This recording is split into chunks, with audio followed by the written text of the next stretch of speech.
William Penn, from 1644 to 1718. Not only was he one of our founding fathers and the founder of Pennsylvania, he started out with a holy experiment. He's also an author, and he wrote a book called The Frames of Government. An excerpt of the book says that governments, like clocks, go from the motion that men give them. And as governments are made and moved by men, so by them they are ruined too. Let men be good, and the government cannot be bad. If it will be ill, they will cure it. Government has no power other than what's given to it by man. If good men be in the government will be good. And if bad men be in the government, then the government will be bad. That's why when we see transitions of power inside of our country, the idea everything always changes. We go from one situation to another. We go from good to bad, or bad to good, from good to even better. But it's all about the people that are in power and what lies within their hearts. When a nation is governed by people that are ungodly, that have no desire for God or anything of His kingdom,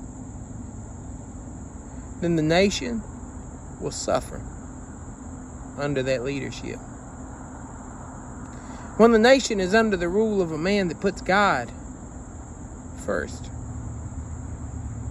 that nation will prosper and will see God's blessings more abundantly. It's kind of like we are. Whatever we put in is whatever we're going to get out.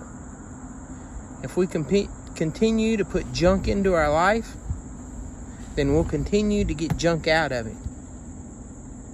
But if we'll put good things, wholesome things into our life, then we will get good and wholesome things from our life.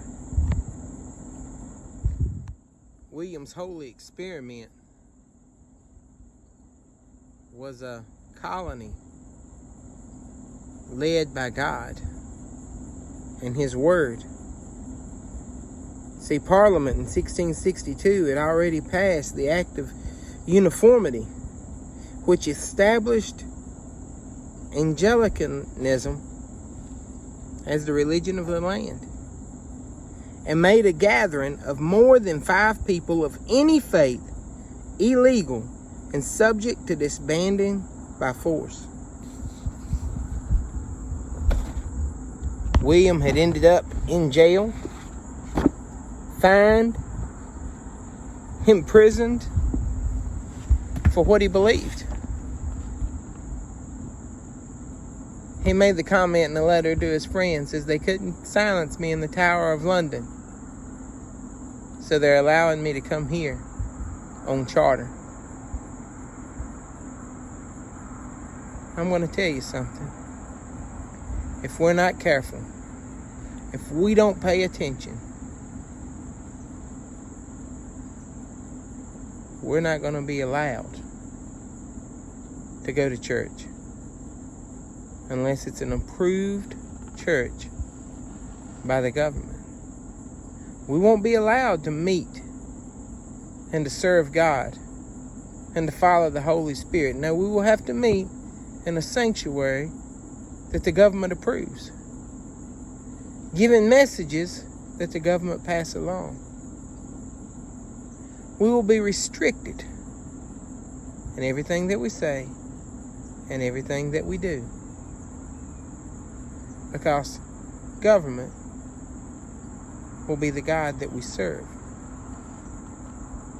When evil people are in control, evil's what's going to happen, because we grant them that power to rule over us.